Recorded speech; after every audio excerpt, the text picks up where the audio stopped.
Hey Michelle, how you doing today? I'm doing well. How about you? I'm doing fantastic. It's great to see you. It's great to see you. How's your day been so far? Not too bad, just getting started. So Yeah, yeah. it's Excellent, excellent. Yeah, morning. so let the viewers know who you are, what you do, and why you do it, Michelle. Okay, so I'm Michelle Elsdon, and my husband and I opened up Art of Loving Center, and I we mostly work with couples and in relationship counseling and coaching, and I do it because I was a creative director for over 30 years, and I really love that, but I wanted to do something to help people. And so when my husband went back to school to get his master's degree in counseling, we decided to open the business together to work with couples. Right, right, right. So you have a background in creative directing, but when you look back at your journey and look at that moment when you felt like you actually wanted to get into helping people with relationships, what was that process like for you? And what was the moment when you thought, yes, this is actually what you want to do going forward? Well, I think, at a certain point, I had worked for different ad agencies and stuff like that in the Dallas, Texas area. And then I moved up to Medford, Oregon, and I worked for a company called Harry and David, where they did gift baskets and things like that. And I worked there a long time. And I think that I just felt like that I'd kind of made my path there. And I didn't feel like I was kind of stagnant, like I didn't know that I really wanted to move somewhere else and start again with a creative director job. And then I mentored and I was a director level person. So I was, working with people all the time, not only about their career, but also about just their life things that were going on and all of that at work. And so then it was kind of like a natural transition, I think, in that area of where I felt like I had a lot of direct reports that I was working with all the time and different life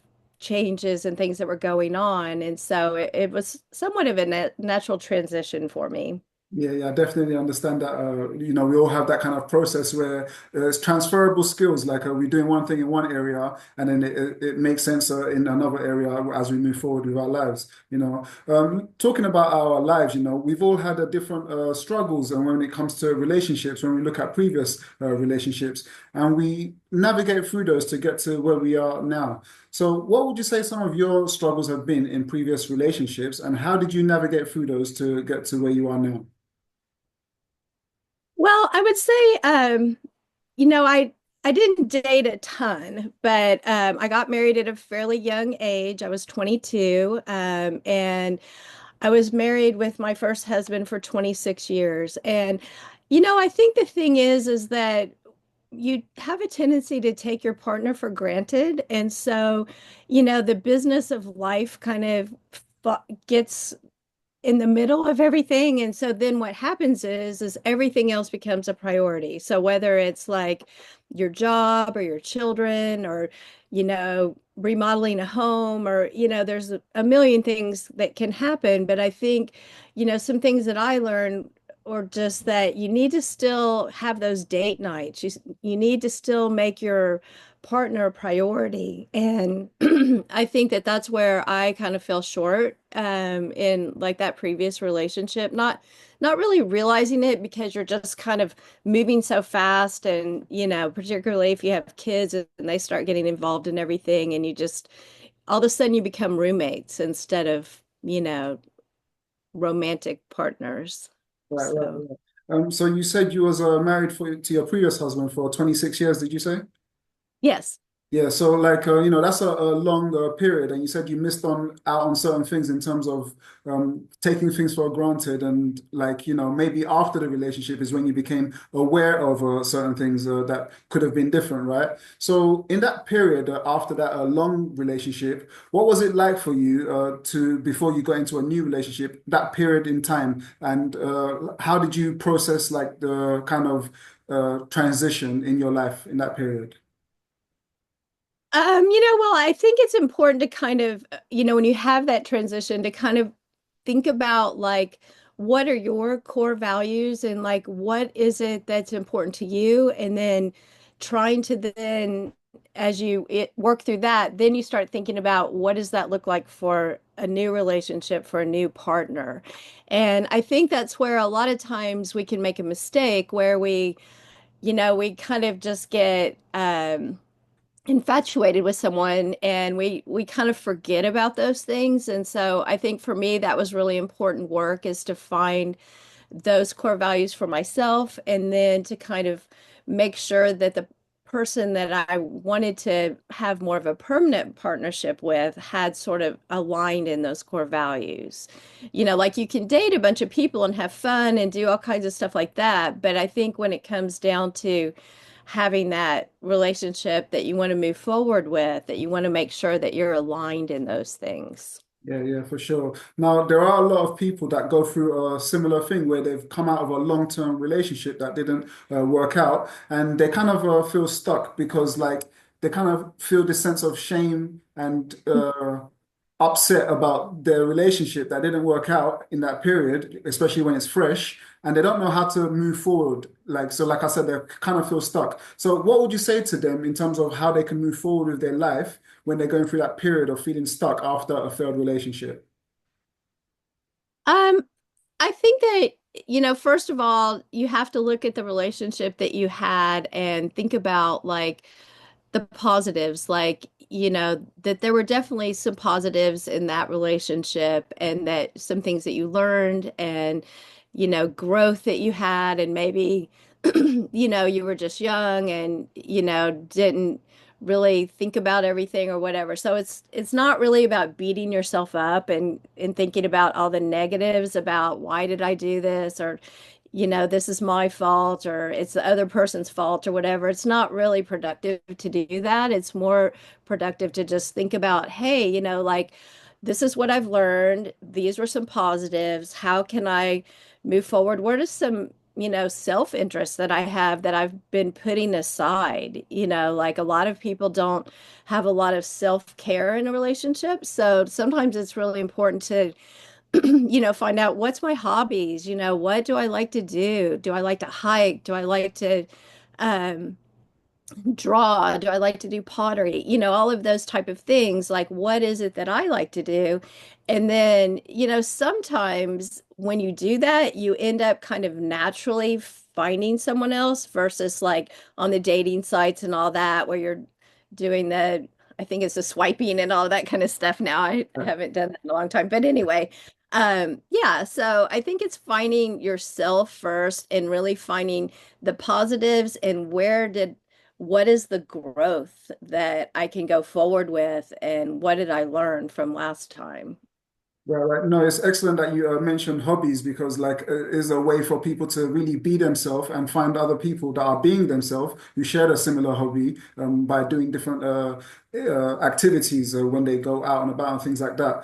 But some people, like, after like a failed relationship, they tend to focus heavily on their career and their work because it's like an escape from having to think about it. They don't necessarily focus too much on their hobbies at that period because they just want to achieve something. They have this feeling of like I want to achieve something because my relationship failed. Like that's what's going on the back end. So upon immersing themselves in their career so heavily, they start to neglect their intimate side even more and more, which tends to create a separation between themselves and their intimacy. So how do you think they can now re-bridge that gap or start to bridge that gap again between themselves and their intimate side after focusing so heavily on their career and neglecting it for so long? Well, I think, like it's good to, grow your career and feel good about yourself in that area, but I think it's kind of like anything. Like you can, kind of throw yourself into something to where it becomes almost like an addiction, so like your job, working out, so it doesn't have to be the things that we think about as an addiction, but it's, it can be those things too. And so I think that by taking that time to, try to find a group, here in the US, we have something called Meetup, which is like a platform where you can go and you can, find other groups that are like, I mean, there's like almost anything you can think of that you might be interested in, that you could do like once a week or something like that. Maybe you're into religion and you go to a church group, or maybe you're into, hiking and you find a hiking group, or, there's just a million things that you can do. But I think that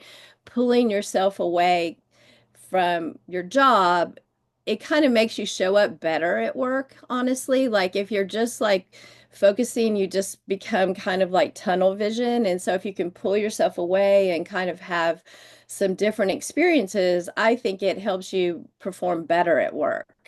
Right, yeah, that's definitely true. Now, like when people are at work, they're used to like seeing their boss, so to speak, to guide them on how they should navigate at work. And some people look at relationships in a similar way, where there's kind of gender roles, like especially traditionally, where like there's someone that takes the lead in the relationship and the other person chooses to follow in that relationship. What is your viewpoint on gender roles in relationships in terms of how do you feel about someone leading in a relationship and another person choosing to follow? Or do you feel it should be like independently leading yourself and coexisting together in a relationship? Or what is your viewpoint on gender roles in relationships?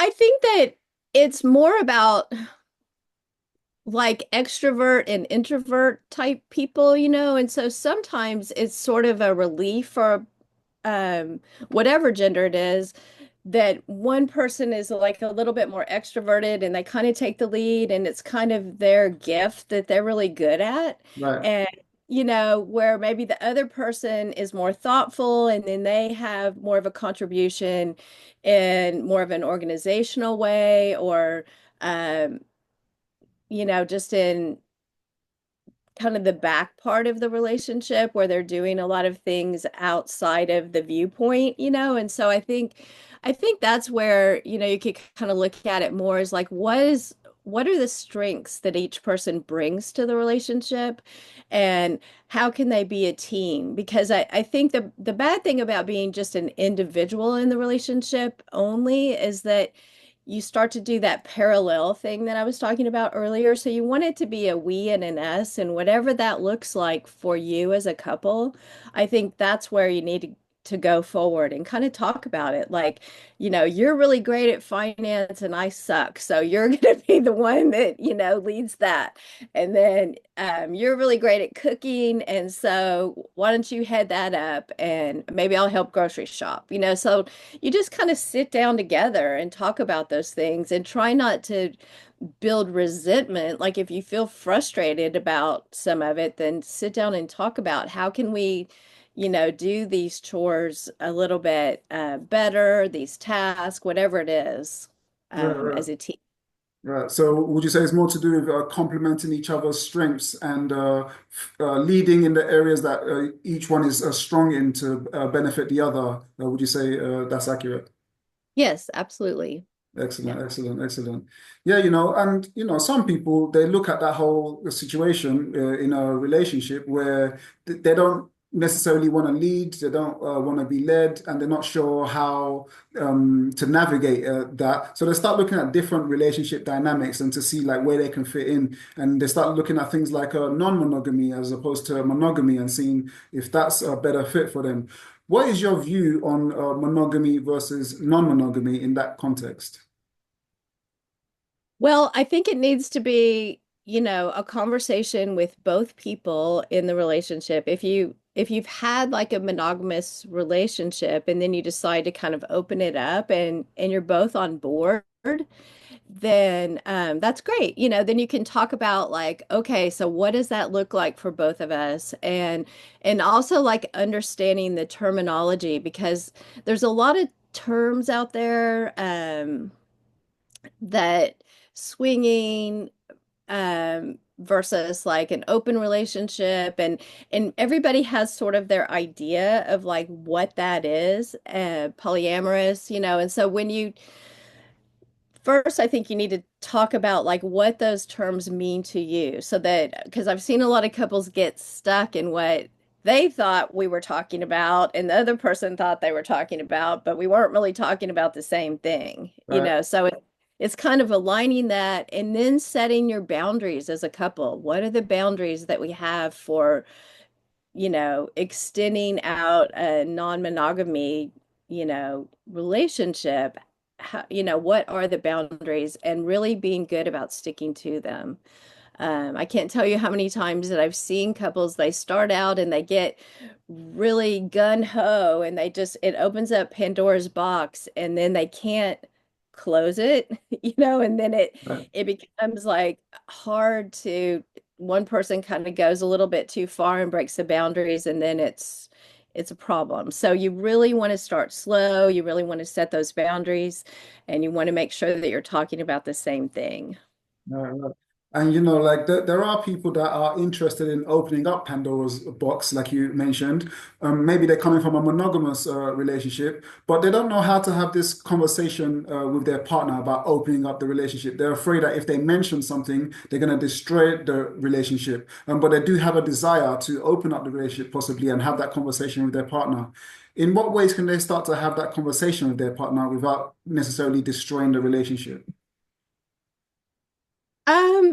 I would say start small, of trying to just understand like how you have like an open-ended conversation, where you're just allowing your partner to kind of share like, what do you think about this? Or, and kind of get some feedback that way. Like, I was listening to a podcast and they were talking about, swinging and I thought that was kind of interesting when I was hearing, what are your thoughts about it? So you're kind of just, opening the door that way versus saying, well, I would really like to, start swinging and, because then the partner's like, what? Like, why? And are you not happy in our relationship and all of that? So I think by just kind of talking about it in a more open-ended way, then you kind of get an understanding of what your partner, just kind of where they're coming from, just in general. And then you can kind of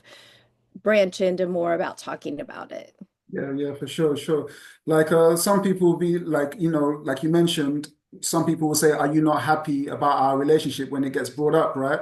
So, and they'll say like maybe there's something missing in our relationship. That's why you want to do that. So, do you think there's some truth to that, or do you feel like that there doesn't have to be something missing in the relationship for someone to want to open it up? Um, I think it could be both. I think that sometimes it's just that um, they haven't really been focusing on, kind of being boyfriend and girlfriend and going out and having fun together. And so then one of the partners is feeling lonely or, wants more connection and more intimacy. And so maybe that's why they're looking at it. But at other times, I think it's more like they just want to have like um, a way to strengthen their relationship. And so when couples go into it, that's kind of the thought process is it's a way to strengthen their relationship by, having fun together, sharing the experience, whatever that might be, having another person involved that it shares that experience. But it's really, really important that both people are on board with it. Yeah, yeah, yeah, for sure. Communication is definitely key in all aspects of our relationships. Yeah, yeah. For sure. So on the flip side of that, for people that are monogamous, that's what they've both chosen and they like to be monogamous. But one partner is always jealous of the other partner. They like, oh, you're always looking at this person or you're talking to this person. And the partner that's always been accused of things, like is kind of getting frustrated that like I'm always being accused when I'm not doing anything. Maybe I should do something after all these accusations. And like, how do you feel like the person that's being accused all the time can communicate to their partner that there's no need to be jealous? And how could the person that's always feeling jealous start to deal with their feeling of jealousy? Yeah, jealousy is sometimes a good thing. Like if you don't care at all, then you're kind of have apathy, right? So a little bit of jealousy is good, but a lot of jealousy isn't. So I think, by setting up some ideas around like if you're in a social setting and like one of the people is more of an extrovert and so they're flitting around talking to everybody and the other partner's just like sitting on the couch feeling left out, and so that's why they're kind of having that feeling of jealousy. You can come up with a way that you can introduce your partner. So maybe that other more shy partner comes up and they kind of, you have like a signal, like you tap on the arm or the leg, and then that person knows, oh, that's our signal. Hey, this is, my partner, Mary, and this is this is what we're talking about, and kind of include that person in the conversation. So, then they kind of feel a part of it. They may choose to stay, they may want to walk away, but they feel like there's still a partnership there. Right. As far as like, if it's texting or someone at work or whatever, that then it might be that the person who's being accused might want to ask, well, what do you need right now with this? What are you needing? And, maybe the person, well, I just want to, you know, see the texting, or I just want to see the email or, and then you can kind of work through that to show, oh, well, we were just talking about work stuff, or, this is what's been going on, and go from there. So basically be more inclusive, including them more into what's going on and kind of accommodating them just to like show them transparently that everything is fine here. Like, is that what you're saying basically? Yeah, that way the other person that's accusing um, their partner isn't building a false narrative, because that's kind of what happens is, you see like your partner texting somebody and then you're like, who are they texting? What are they doing? And so then all of a sudden it's like this huge story that doesn't exist. Right. And all it really would take is like asking, well, what do you need? Oh, I just need to see what's going on. And then it's like, oh, whew, okay. I was making this big story that is doesn't exist, right? Right, right, yeah, for sure. Like on the flip side of that, though, like sometimes there's actually some truth to the jealousy, right? Where there's actually Absolutely. been infidelity and someone has stepped out of the relationship, but they haven't shared that with their partner. And when this happens, they tend to carry around a sense of guilt about what has happened. And sometimes they would like to actually share this information with their partner, but once again, they're afraid to destroy the relationship if there was actually to speak about what happened. In what ways can people have this conversation if there has been infidelity without destroying the relationship? And the partner that, has been cheated on, how can they deal with this information without being so eruptive and it destroying them from within, so to speak, if that's possible? Yeah, no, I think the first thing to do is to be fully transparent about what is going on. And, sometimes there's an emotional affair and sometimes there's emotional and physical affair together, so there's all those different types of affairs. So just because, you haven't had a physical affair with someone, you could still be having an emotional affair where and that kind of looks like you're wanting to talk to that person all the time versus your partner. You're wanting to share, things that happen at work that are, some sort of achievement that you want to share with that person instead of your partner, So those, it might seem kind of innocent, but that's how it kind of grows. So I think by, sitting down with your partner and saying, you know what, I realized I'm reaching out too much to this person, and I just want to talk about what's been going on. And, I would like to, maybe we would seek counseling at that point. It's kind of hard sometimes to get through an affair without some kind of coaching or counseling. So, just depending on what the situation is. And, but I think that you have to be willing to stop whatever you're doing before you share it with your partner, because I've seen a lot of times where somebody shares all of this information and then the partner is really vulnerable, and we start the work of, we have kind of this process of tone, attune, attach, where we help couples work back together. And if you start in that really hard process and then the partner finds out that you're still texting the person or you're still seeing them, which I've seen, then it kind of just blows it all up again. And then you're back to ground zero starting again. So you really want to make sure that you're willing to stop the communication, stop the physical affair, whatever it is, and then just be honest about it. This is what's been going on. I would really like to get some help because I feel like we've lost some connection and, you know, how can we work through this? Yeah. And like there are some people who they feel like if they've been cheated on, there's like no forgiveness. That's just it, right? And then there's no rectifying the situation. So, what is your viewpoint on forgiveness in infidelity? Do you think there is room for second chances for people, or do you feel like sometimes it should just not be forgiven and people should move on? Or what is your viewpoint on forgiveness when infidelity happens?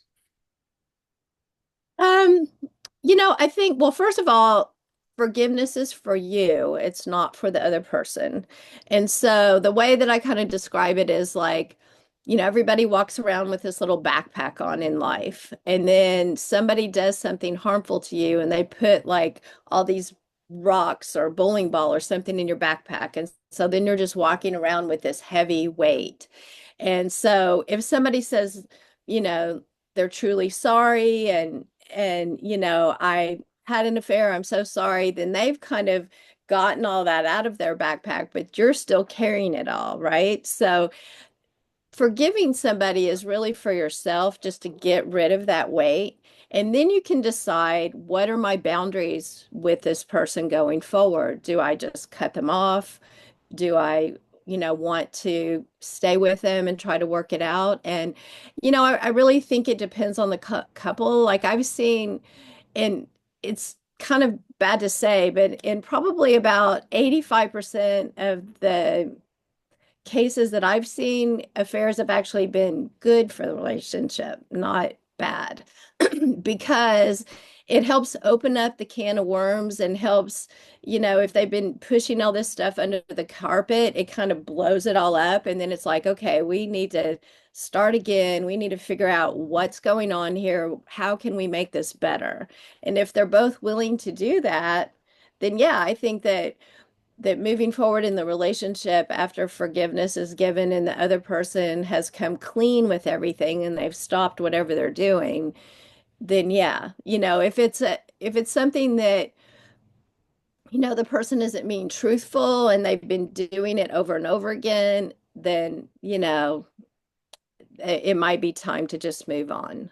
So Yeah, it's actually interesting that you said the relationships have got better after infidelity has happened and forgiveness has happened because it's in a sense the worst has happened and they can now have everything on the table and like really be honest with each other and rebuild from there. So that is interesting actually.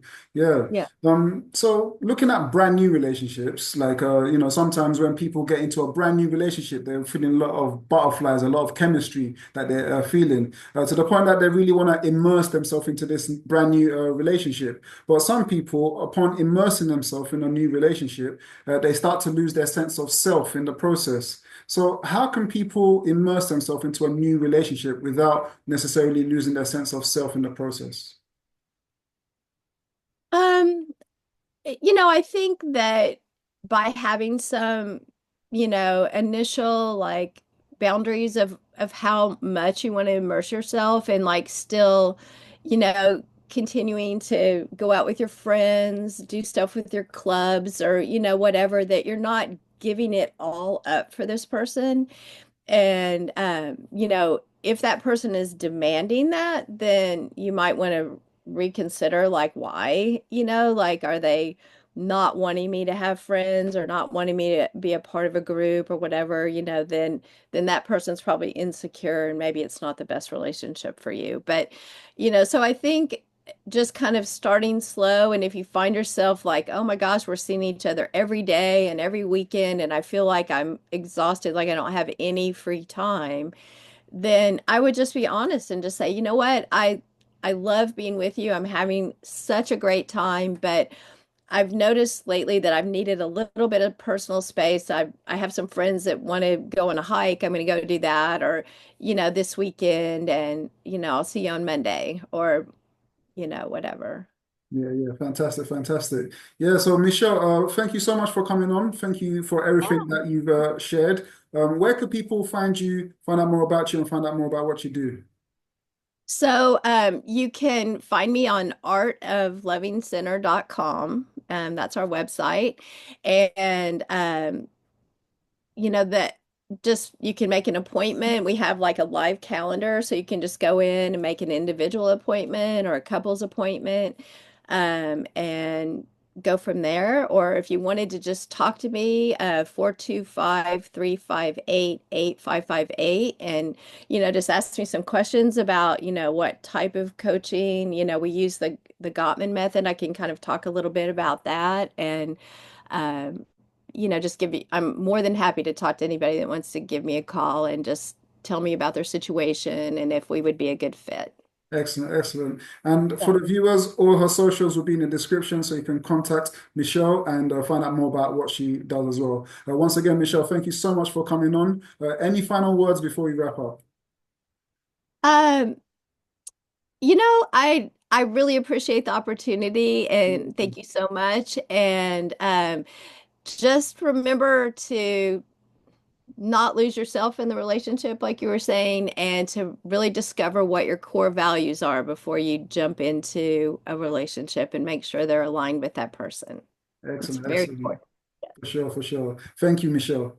Thank you. Take care. All right.